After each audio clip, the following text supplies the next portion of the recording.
Assalamualaikum warahmatullahi wabarakatuh. Perkenalkan, kami dari kelompok 10 dengan mata kuliah akuntansi syariah. Tema kita adalah bagi hasil mudharabah.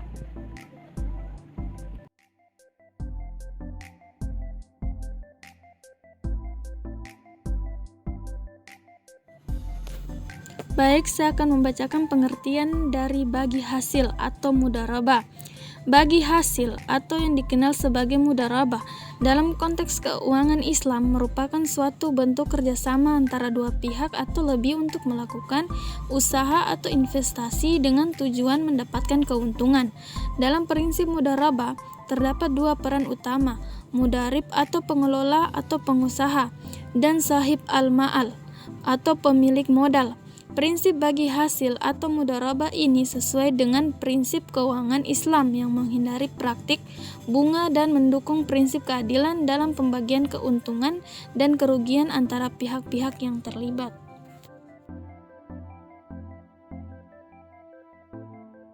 Syarat dan rukun transaksi bagi hasil mudharabah.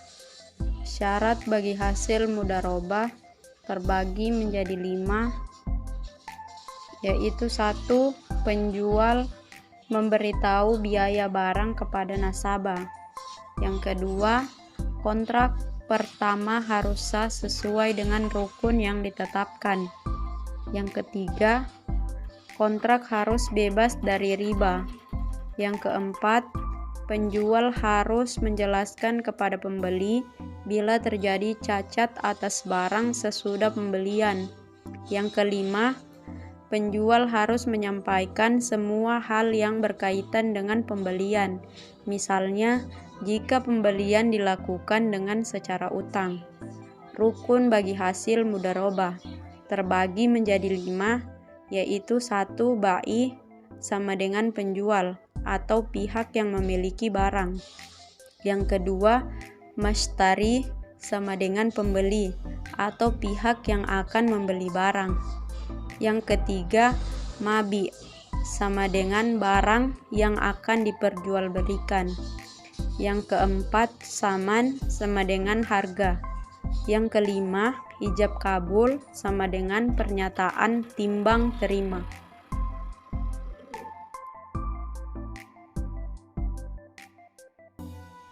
Baik, selanjutnya yaitu keadilan dalam pembagian hasil antara pihak bank dan nasabah dalam transaksi mudharabah menurut Bank Muamalat. Nah, ada beberapa mekanisme yang biasanya digunakan oleh Bank Muamalat untuk memastikan keadilan dalam pembagian hasil mudharabah. Yang pertama yaitu kesepakatan awal atau musyarakah mutanakisah. Bank Muamalat dan nasabah menentukan kesepakatan awal mengenai pembagian hasil. Nah, kesepakatan ini dapat didasarkan pada persentase tertentu yang akan diterima oleh masing-masing pihak. Kepastian ini membantu memastikan keadilan dalam pembagian hasil. Yang kedua yaitu transparansi. Bank Muamalat memberikan informasi yang jelas dan transparan kepada nasabah mengenai potensi keuntungan dan risiko yang terkait dengan proyek atau usaha yang dibiayai. Transparansi ini menciptakan keadilan dan kepercayaan antara bank dan nasabah. Yang ketiga yaitu pengelolaan risiko. Nah, Bank Muamalat akan memainkan peran aktif dalam mengelola risiko proyek atau usaha yang dibiayai. Ini mencakup pengawasan terhadap pelaksanaan proyek dan pengelolaan risiko yang mungkin timbul, sehingga dapat meminimalkan risiko yang dapat mempengaruhi pembagian hasil. Yang keempat yaitu audit independen. Pihak ketiga atau lembaga audit independen dapat dilibatkan untuk memeriksa keuangan dan transaksi mudharabah. Audit ini membantu memastikan bahwa pembagian hasil dilakukan sesuai dengan kesepakatan awal dan prinsip syariah. Yang kelima yaitu partisipasi aktif. Nah, Bank Muamalat dapat berpartisipasi secara aktif dalam manajemen dan pengawasan proyek atau usaha yang dibiayai. Keterlibatan ini membantu memastikan bahwa nasabah dan bank bekerja sama untuk mencapai tujuan proyek dan hasil yang diinginkan. Yang terakhir yaitu adanya Dewan Pengawasan Syariah. Nah, bank muamalat biasanya memiliki Dewan Pengawasan Syariah yang bertugas memastikan bahwa semua transaksi dan kebijakan bank sesuai dengan prinsip-prinsip syariah. Dewan ini dapat memberikan pandangan independen terkait keadilan dalam pembagian hasil.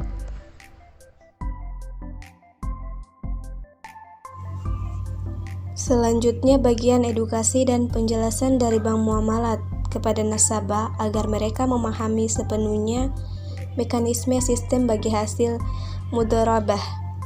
Yang pertama, pendekatan komunikasi dan publikasi. Ada brosur dan materi penjelasan, kemudian website dan media sosial. Yang kedua, seminar tertentu dan workshop. Ada edukasi langsung. Bank muamalat dapat mengadakan seminar atau workshop khusus yang membahas sistem bagi hasil mudharabah. Ini dapat menjadi kesempatan bagi nasabah untuk bertanya langsung dan mendapatkan pemahaman yang lebih mendalam. Yang ketiga, ada tim layanan pelanggan, tim ahli. Bank muamalat dapat membentuk tim khusus yang terdiri dari ahli syariah dan perbankan Islam. Tim ini dapat memberikan bimbingan langsung kepada nasabah yang memiliki pertanyaan atau membutuhkan penjelasan lebih lanjut mengenai sistem bagi hasil mudharabah. Yang keempat, materi edukasi reguler. Kampanye pendidikan. Bank muamalat dapat melakukan kampanye edukasi reguler untuk meningkatkan kesadaran nasabah tentang prinsip-prinsip perbankan syariah dan mekanisme bagi hasil mudharabah. Yang kelima, kemitraan dengan lembaga pendidikan dan keagamaan, kerjasama dengan lembaga pendidikan dan keagamaan.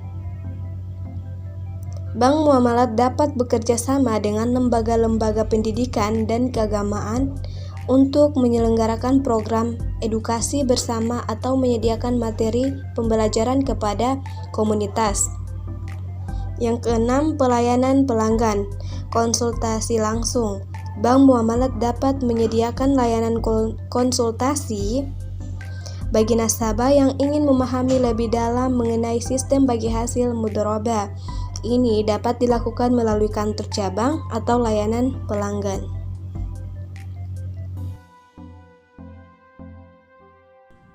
Baik, di sini saya akan membacakan yaitu cara bank muamalat menangani situasi ketika nasabah mengalami kesulitan dalam membayar cicilan atau pembayaran dalam sistem bagi hasil mudharabah. Yaitu yang pertama, perundingan dan kesepakatan. Bank muamalat mungkin akan mencoba untuk berkomunikasi dengan nasabah yang mengalami kesulitan keuangan melalui perundingan. Mereka dapat mencoba mencapai kesepakatan yang adil dan dapat diterima oleh kedua belah pihak seperti pembayaran atau penjadwalan ulang. 2. Keringanan atau penundaan. Bank muamalat bisa memberikan keringanan atau penundaan pembayaran untuk sementara waktu sesuai dengan kondisi keuangan nasabah ini. Memberikan waktu tambahan bagi nasabah untuk memperbaiki situasi keuangan mereka. 3. Pembebanan biaya dan denda yang proporsional. Bank muamalat dapat mengenakan biaya atau denda yang proporsional terhadap keterlambatan pembayaran sesuai dengan prinsip-prinsip syariah yang berlaku. 4. Kolaborasi dengan lembaga keuangan syariah lain. Dalam beberapa kasus, bank syariah dapat berkolaborasi dengan lembaga keuangan syariah lainnya atau badan amil zakat untuk mencari solusi yang lebih holistik. Itulah hasil pemaparan materi dari kelompok kami. Lebih kurangnya mohon dimaafkan. Wabillahi taufiq wal hidayah. Wassalamualaikum warahmatullahi wabarakatuh.